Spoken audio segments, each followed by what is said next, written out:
যখন আল্লাহ তাআলা কারোর উপরে নারাজ হন তখন ওই ব্যক্তির উপরে দুইটা আলামত বেশি বেশি দেখা যায়।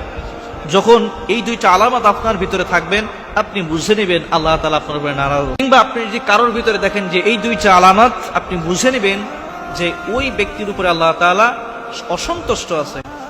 যখন আপনি এটা বুঝবেন সাথে সাথেই আপনি আল্লাহ তাআলার কাছে তওবা করবেন এবং ওই সমস্ত কাজ থেকে ফিরে আসবেন। আল্লাহ তাআলার কাছে বরং না চাইলেই আল্লাহ তাআলা অসন্তুষ্ট হন, রাগ করেন, চাইলে বরং খুশি হন। সুবহানাল্লাহ। কোন দুইটা আলামত দেখলে আপনি বুঝবেন যে আল্লাহ তাআলা আপনার উপরে নারাজ, অসন্তুষ্ট? এক নাম্বার, আপনার নামাজের ভিতরে মনোযোগ আসবে না। অনেক মানুষ নামাজ পড়ে কিন্তু খুব তাড়াহুড়া করে নামাজ পড়ে, নামাজের ভিতরে আসলেই মনে হয় যে এমন কি ফেলে এসেছে, খালি মসজিদ থেকে বের হতে পারলেই বাসে। আপনি যখনই বুঝবেন যে আপনি নামাজের ভিতরে মনোযোগ পাচ্ছেন না, আপনি সূরা তেলাওয়াত করতেছেন কিন্তু মনোযোগ পাচ্ছেন না, সিজদায় গিয়েছেন, রুকুই গিয়েছেন, আপনি সেখানে সিজদা দিতে গেলে আপনার মন বসতেছে না, আপনি বুঝে নেবেন আল্লাহ তাআলা আপনার উপরে নারাজ আছে।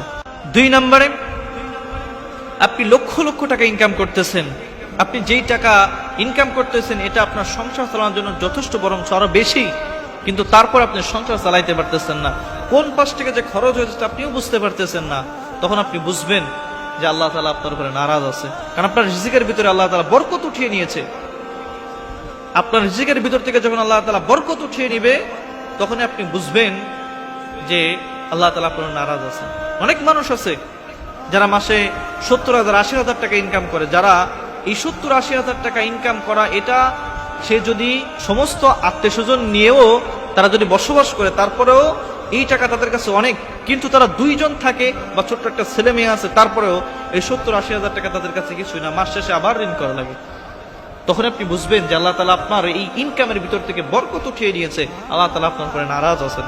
সুতরাং এখনো সময় আছে, আপনি ফিরে আসেন। তাহলে যখন দেখবেন যে আপনার নামাজের ভিতরে মনোযোগ উঠে গিয়েছে, নামাজে আপনি মজা পাচ্ছেন না, বা আপনি যে ইনকাম করতেছেন এই ইনকামে বরকত নেই, বা এই ইনকাম দিয়ে আপনি চলতে পারছেন না, তখনই বুঝবেন যে আল্লাহ তাআলা আপনার উপরে নারাজ আছে এবং